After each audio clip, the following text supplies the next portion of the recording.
মুখের ড্রাইনেস বেশি থাকলে পাথর বেশি জমতে পারে। কিছু মাউথ ওয়াশ আছে যেমন কার্বক্সিমিথাইল সেলুলোজ আছে, এই ধরনের মাউথ ওয়াশ দিয়ে ২ বার বা ৩ বার কুলকুচি করুন। এর পার্শ্ব প্রতিক্রিয়া নেই বললেই চলে। আপনি যদি একজন পেরোডন্টিস্ট বা মাড়ি বিশেষজ্ঞের কাছে যান, তিনি আপনাকে বিভিন্ন রকম পরামর্শ দেবেন। আপনি দেখুন, আপনি কোনো মাউথ ওয়াশ কোনো এক সময় কোনো ডাক্তারবাবু দিয়েছেন, সেটা আপনি কন্টিনিউয়াসলি ব্যবহার করে যাচ্ছেন কিনা। বাজারে কিছু টুথপেস্ট আছে যার কম্পোজিশন হচ্ছে পাইরোফসফেট। আপনি বারবার দাঁতের ডাক্তারবাবু যাচ্ছেন, দাঁতে খুব পাথর জমছে, আপনি বারবার স্কেলিং করাচ্ছেন, কিন্তু আবার দাঁতের পাথর ফিরে আসছে। আপনি বারবার দাঁতের ডাক্তারবাবু যাচ্ছেন, দাঁতে খুব পাথর জমছে, আপনি বারবার স্কেলিং করাচ্ছেন, কিন্তু আবার দাঁতের পাথর ফিরে আসছে। আপনি এই সমস্যায় জেরবার। আজকে জানাই এর দিশা কি। মনে রাখবেন, সবার মুখে কিন্তু দাঁতে পাথর জমার হার একরকম নয়। এটা অনেকগুলো ফ্যাক্টরের উপর ডিপেন্ড করে। কারো আ মুখের ড্রাইনেস বেশি থাকলে পাথর বেশি জমতে পারে। জল খাওয়ার রেট কম, সেক্ষেত্রে মুখ ড্রাই থাকবে, বা অন্য কোনো কারণে আপনি খুব টেনশনে আছেন, সেক্ষেত্রে আপনার মুখ শুকনো হয়ে থাকবে। বা আপনার ফ্যামিলিতে এই অসুখটি রান করে যে মুখে খুব টার্টার বা পাথর বেশি জমে, সেক্ষেত্রে কিন্তু আপনার চট করে দাঁতের পাথর জমা থেকে মুক্তি পাওয়ার খুব একটা ভালো উপায় নেই। তবে হ্যাঁ, আপনি যদি একজন পেরোডন্টিস্ট বা মাড়ি বিশেষজ্ঞের কাছে যান, তিনি আপনাকে বিভিন্ন রকম পরামর্শ দেবেন। তবে আপনাকে কয়েকটা পরামর্শ আমি এই ভিডিওটাতেই দিচ্ছি। ১ নম্বর হচ্ছে, আপনি যদি জল কম খান, সেটা আপনি দেখুন। মানে জলের পরিমাণ বলছি না, কতবার জল খাচ্ছেন বা জলের খাওয়ার ফ্রিকোয়েন্সি কিরকম? আপনি জল খাওয়ার ফ্রিকোয়েন্সি বাড়ান, যেন আপনার মুখটা শুকনো না থাকে।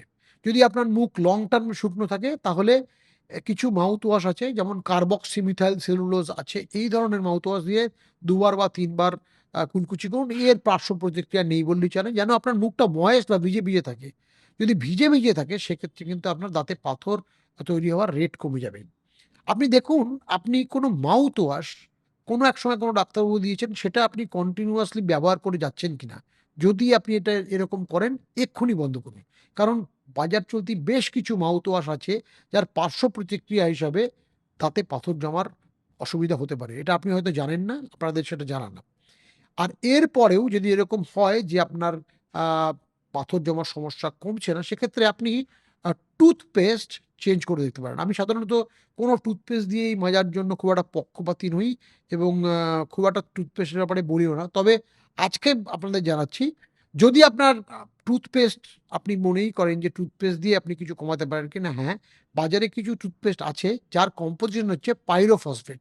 পাইরোফসফেটওয়ালা কিছু পেস্ট, তার নাম আমি আপনাদের এই রিলে বলতে পারবো না।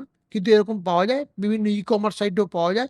আপনারা দেখুন, pyrophosphate containing toothpaste in India বলে আপনি যদি গুগলে সার্চ করেন, তাহলে এই ধরনের টুথপেস্ট কিন্তু আপনার আ দাঁতে পাথর হওয়ার সমস্যা কমাবে।